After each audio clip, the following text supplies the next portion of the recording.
So I've got a couple of goals. My first goal is to tell you guys that Y Combinator wants all of you to apply. Whenever I travel, a lot of people around the world tell me they think Y Combinator is only for US startups. That is not true. Over 10% of the companies we've funded have had international founders, and one of my goals is to increase that. Applications are actually due mid-October, so apply to YC. That's my first goal. My second goal is to tell you just a little bit about Y Combinator, just so you have a sense of the scale and why you might consider applying. It's about 9 years old now. We've invested in about 700 companies. The combined value of Y Combinator companies to date is close to $30 billion. And on our average demo day, which we run twice a year, Y Combinator companies raise approximately $100 million. So in terms of coming to YC, it puts you in a great position to push your startup forward in terms of the advice, alumni network, and of course, fundraising. So now, I've actually done 2 YC companies. The first was Justin TV, which later became Twitch. The second was SocialCam. I've worked with about 200 YC startups as a part-time founder over the past 2 years. And when I get back to the States in November, I'm going to join as a full-time partner. And I thought the most helpful thing for everyone here, we'd give you all of the best advice I've ever gotten over the last 8 years. So I'm going to go really, really fast. But this is it. Like literally, this is all the smart stuff I know, period. And it's all in like maybe 14 slides, so it's really fast. All right, let's go. How to start a technical startup. First one, 2 to 4 co-founders, at least 50% engineering.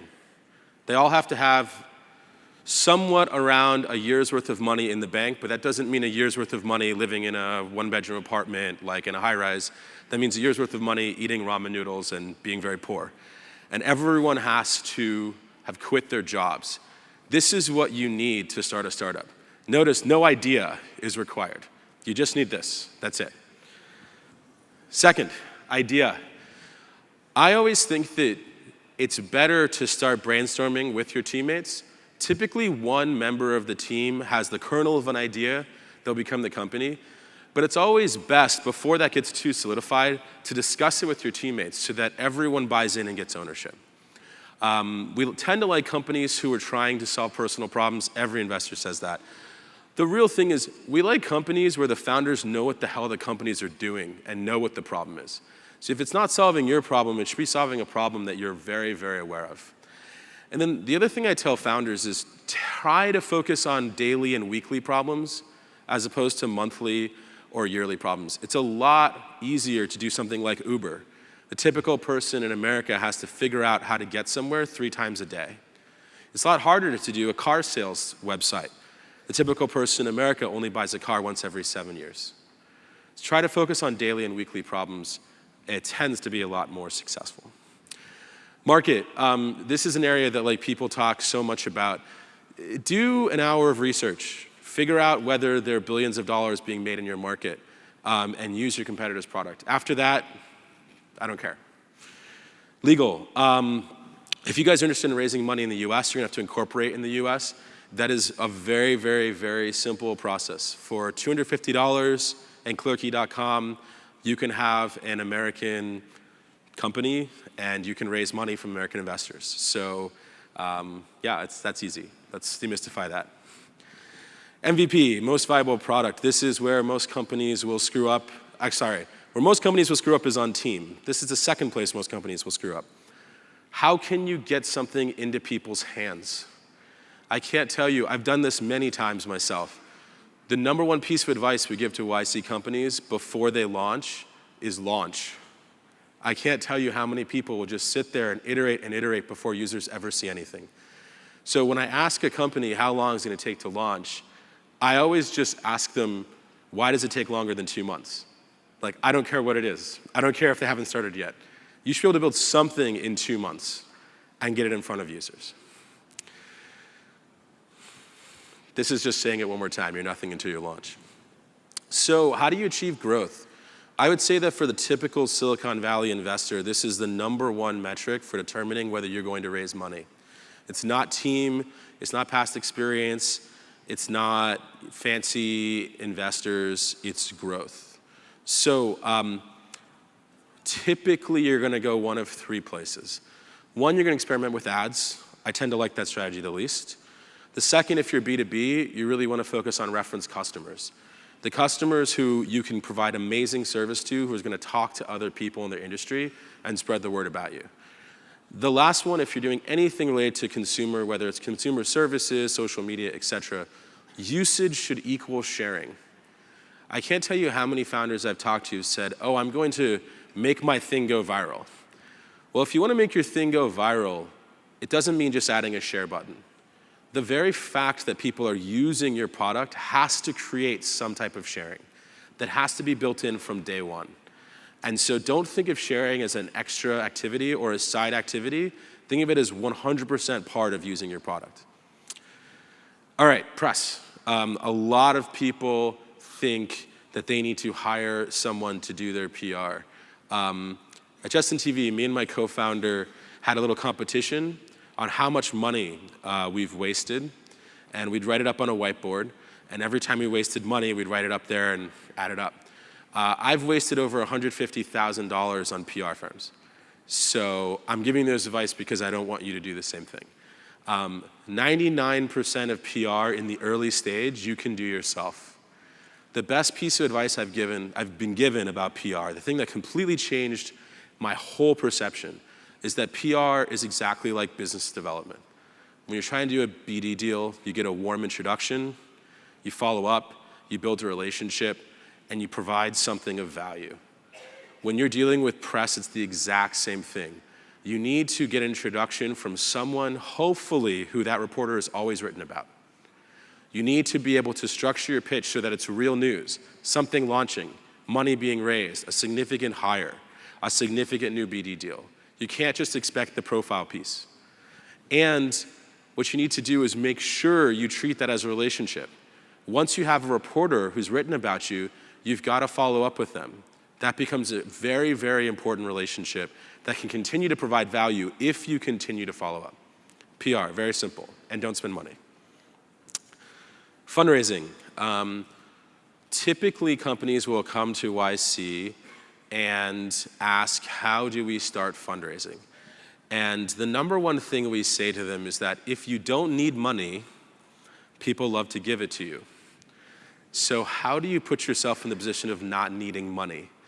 One, let's not start the company with a $1 million marketing and advertising plan, right? You need money for that. Think about how you can structure your company so all you have to do is pay for the living expenses of your co-founders. That's it. Hopefully your MVP requires so little money to get up and running that you can produce some growth without needing it. The second thing is that people don't quite understand that speed when it comes to fundraising is extremely important. When you have meetings with investors, you want them to be scheduled as tightly as possible. Like 1 week, every single introduction meeting you have with an investor. The purpose of this is that, one, it creates buzz around your fundraise. Two, it lines all the investors up. So if one investor wants to take a step forward, you can contact everyone else you just met in the previous week and said, hey, look, we've got someone on hook here. Do you want to come along or not? The biggest mistake we see people make is doing these investment meetings serially. I'll take one this week, I'll take one next week, I'll take one the week after that. Investors move because they have a fear of missing out, FOMO. You're not creating a fear of missing out if you're only talking to them one at a time. The last thing is have growth. Having growth is like the solution to every single problem. The more you're growing, the more investors are going to invest time finding you, as opposed to the other way around.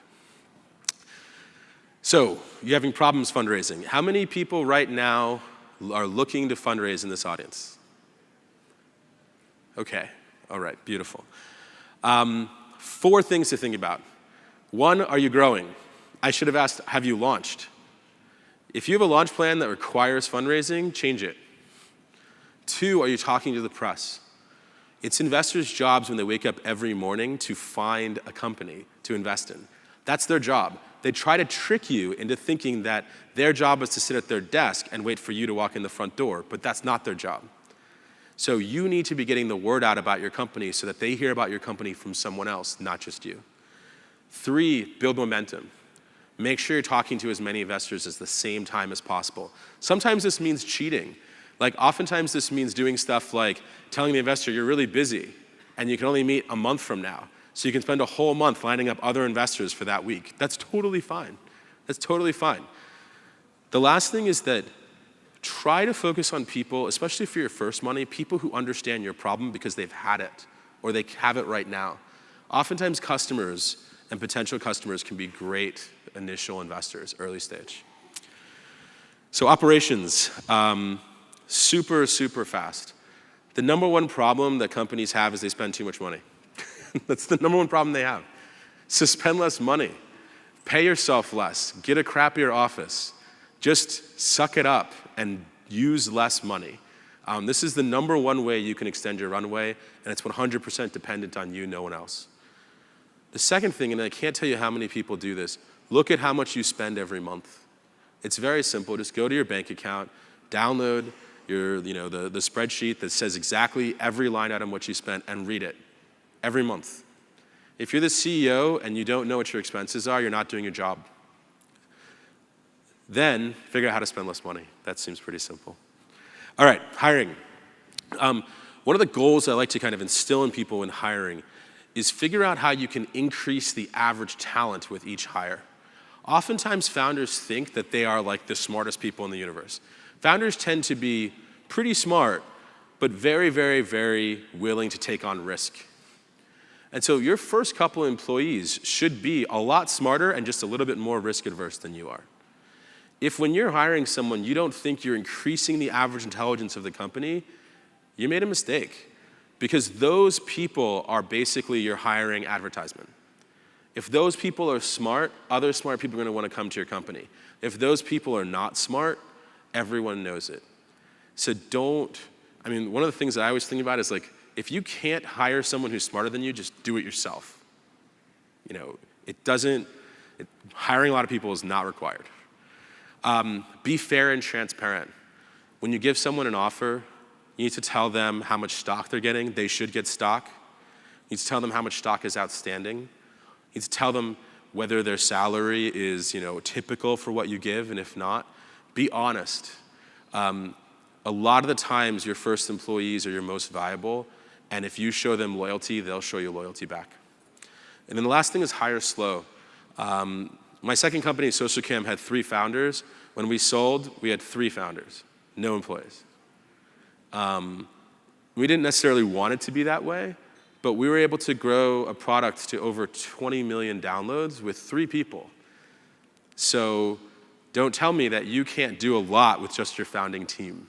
You can do a whole lot. I think Instagram sold for $1 billion and they were under 20. So hire slow. You can do it. Very quickly, if you're interested in applying to YC, I'm going to go through this super fast. 1, make sure you've got that team makeup that I said before. If it's 5 business people and an engineer in India who doesn't work full-time and is from a consulting company, that does not look like one of the most successful companies coming out of the world right now. So change it. Launch or be ready to imminently launch. Make sure you're going after $1 billion market. Try to grow as much as possible. And always think about how not you can just get into YC, how you can graduate at the top of your class. A lot of companies feel like getting into YC is the whole game. It's just the beginning. 3,000 companies apply every 6 months. About 85 got in the last batch, and every single one of them we told, it just started right now. Like, you didn't win anything. So make sure you understand how can you finish, not just how you can start YC. For the YC interview, I'll skip this. If anyone wants to talk to me about that, we can do that later. So that's everything that I know about startups. I think I did it in under 15 minutes. A couple things. If any of you guys want to apply to YC or considering it, I'm going to be here all afternoon in the VIP section. You can grab me for 10 minutes, ask me whatever you want. The other thing is that if any of you guys have applications that you'd like me to review before submitting them, you can just email me at michael@ycombinator.com. Bam. All right. Thank you, guys.